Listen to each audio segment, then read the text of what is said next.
Hello everyone, and welcome back to my channel. In today's video, I continue bringing you the story of James and Diep. Be sure to watch until the end to fully understand the next developments in this story. Fat stood facing Diep. The distance between them wasn't far, yet the atmosphere felt heavy and suffocating. His gaze darkened, no longer carrying its usual straightforwardness, but layered with hidden thoughts. When Fat asked about the relationship between Diep and James, his voice was slow and measured, yet strong enough to make her heart tremble. It was not just a question, it felt more like a probe, a careful test of things he had already partly guessed. Diep paused for a moment. She didn't answer right away, her eyes instinctively shifting away as if searching for a safe answer for herself. In the end, she said that everything between her and James was still normal. Yet even as the words left her lips, she could feel the uncertainty in her own voice. Normal sounded fragile now, like a thin thread that could snap with the slightest pull. She didn't dare to be certain, nor did she have the confidence to believe that this state would last much longer. When Fat asked whether she still had feelings for James, Diep couldn't hide her bitterness. A faint, sorrowful smile appeared on her lips, so light it seemed fleeting, yet heavy with emotion. She reminded him that it was Fat himself who had once forced her to give up James in the past. Her words carried no sharp accusation, but they were enough to awaken painful memories she had thought were long buried. Fat's question struck directly at a wound she had never truly healed. Fat let out a quiet sigh, as if he too were being torn apart by his own thoughts. He said that any love must go through trials, that no path is smooth from the very beginning. His voice grew heavier as he admitted that he never wanted to say these things. But for a reason he could not ignore, something he was forced to face, he had to tell Diep the truth. Fat told her that James was staying at the old house near the local committee office. He advised her that if she had time, she should go see James, as a chance to confront what was still left unresolved. Before leaving, Fat also warned her to be careful around James's father, a brief reminder filled with unspoken meaning. Having said that, he quickly turned and walked away, leaving Diep no chance to ask further questions or gather her thoughts. Diep remained standing there alone. The space around her seemed quieter than ever. Inside her was a tangled mix of emotions, a conflict between past and present, between what had already been lost and what she still didn't dare to hold on to. Returning home, Diep closed the door behind her, trying to push aside the tangled thoughts in her mind and slip back into her familiar routine. She spent time sitting beside little Nee, gently reminding her to study, carefully correcting each uneven stroke in her handwriting. Though she appeared calm on the surface, Diep could clearly feel her distraction. Fat's earlier words still lingered in her thoughts, along with the image of James that refused to fade. As Nee studied, she occasionally lifted her head to glance toward the door, her eyes filled with anticipation.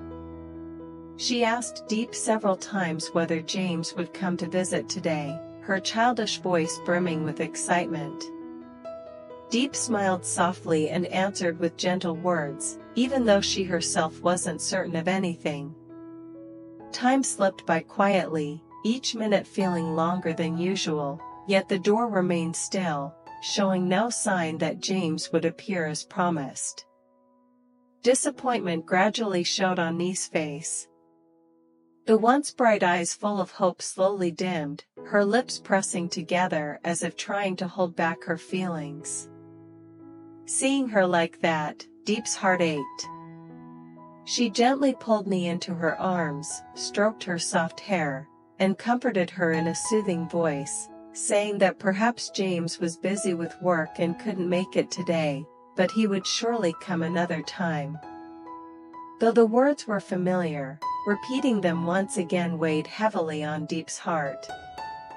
When dinner time came, Diep set the meal on the table with a mix of waiting and worry. The food had begun to cool, yet Nee stubbornly refused to eat, insisting on waiting for James so they could eat together.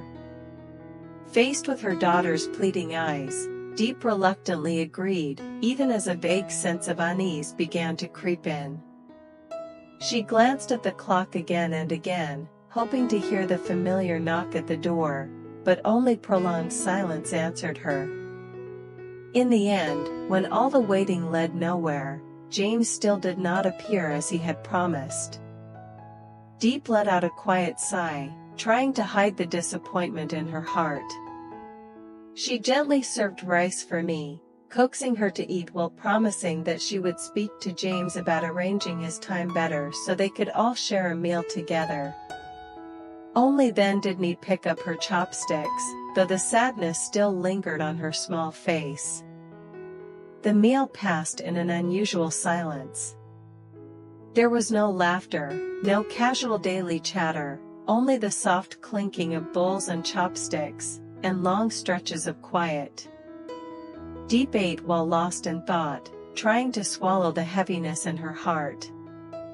A faint sigh escaped her lips, barely audible, yet enough for her to clearly feel her exhaustion and the many unspoken emotions weighing inside. When she met James again, Diep had to gather all her courage to face the thoughts that had weighed heavily on her heart for so long. The space around them was so quiet it felt as though she could hear her own heartbeat.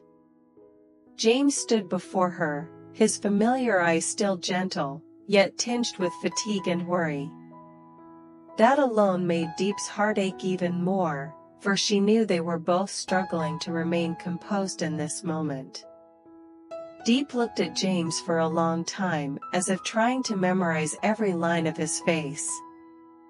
In her gaze were love and longing, but also a pain she could not hide. She knew that if she hesitated even a little longer, she might lose the courage to say what she had decided. After a prolonged silence, Diep finally spoke. Her voice was not loud, it even trembled slightly, but every word was clear and resolute. She suggested ending their relationship, as if she were cutting into her own heart with each syllable. Almost immediately, Diep rushed to explain, afraid James might misunderstand and think her feelings had changed. She said she had never stopped loving him, nor had she ever thought of letting go easily. On the contrary, it was precisely because she still loved him so deeply that this decision hurt so much. Each word seemed to drain her strength, yet she forced herself to continue, knowing that if she did not say everything now, she might never have the chance again. Diep said she did not want their love to become the reason the relationship between James and his father grew increasingly strained. She did not want James to be forced into such a cruel choice, between the woman he loved and his family, the father who had raised him and placed so many expectations upon him. She did not want her presence to burden James with guilt, to make him live in constant conflict and pressure just to protect this love. When she spoke of family, Diep could no longer hide the catch in her voice.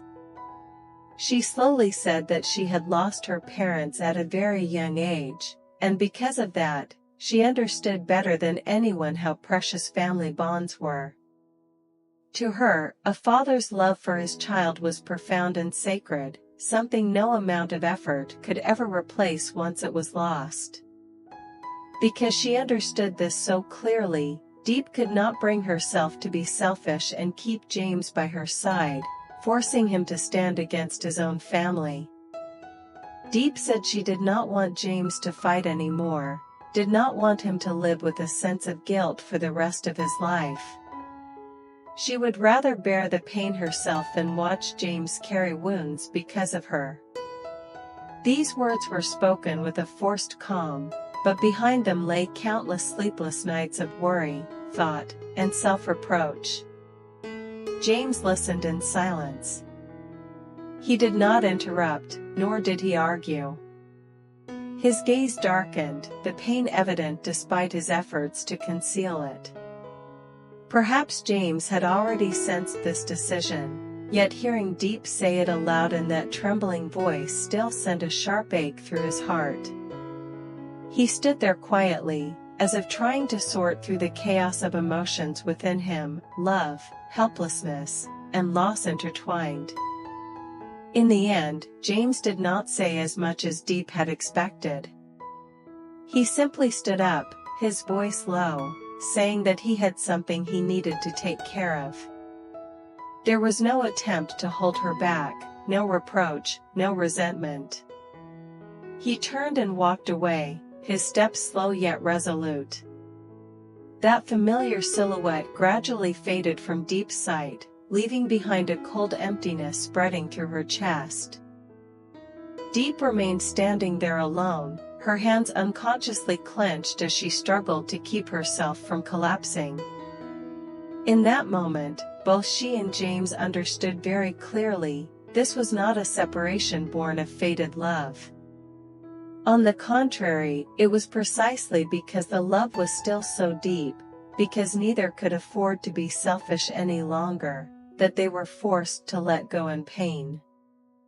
It was a powerless parting, where the feelings remained intact, but circumstances no longer allowed them to walk the same path together.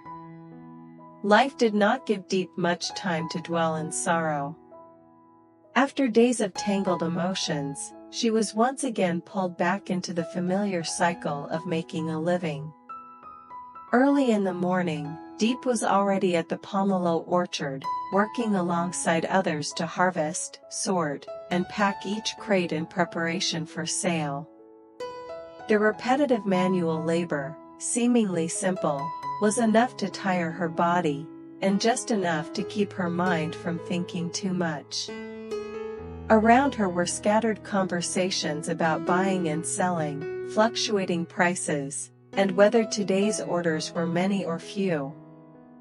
Laughter and chatter mixed with the sound of pomelos bumping against one another, creating a lively yet very ordinary atmosphere. Diep continued working like everyone else, occasionally responding with polite remarks, yet deep in her eyes lingered a sadness she couldn't fully hide.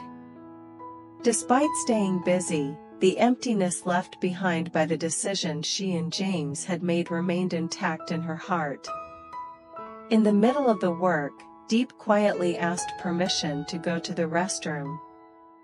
She stepped away from the crowded area, walking slowly, as if searching for a moment of solitude just to breathe.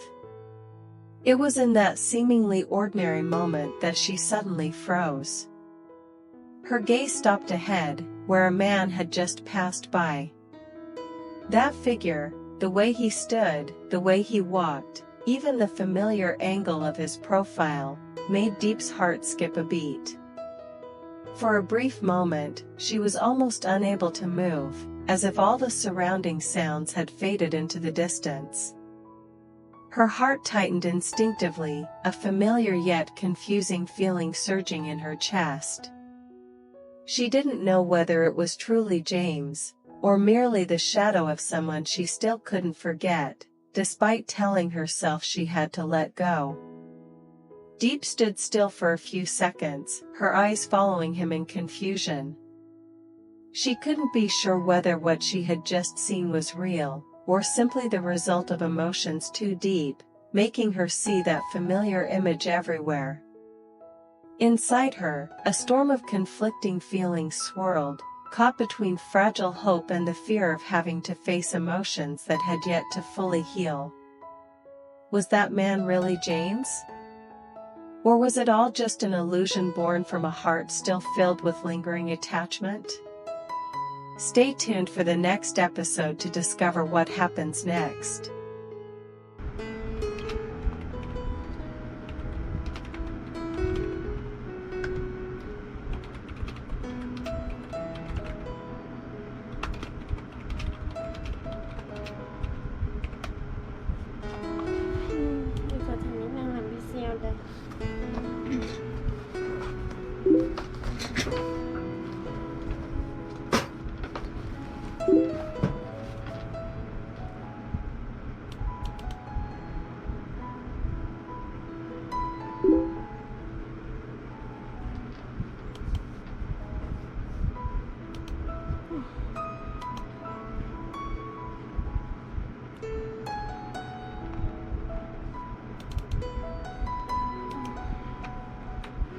thì mình sẽ làm video cho buổi tối trước, chứ mình không có làm video live trước nữa mọi người.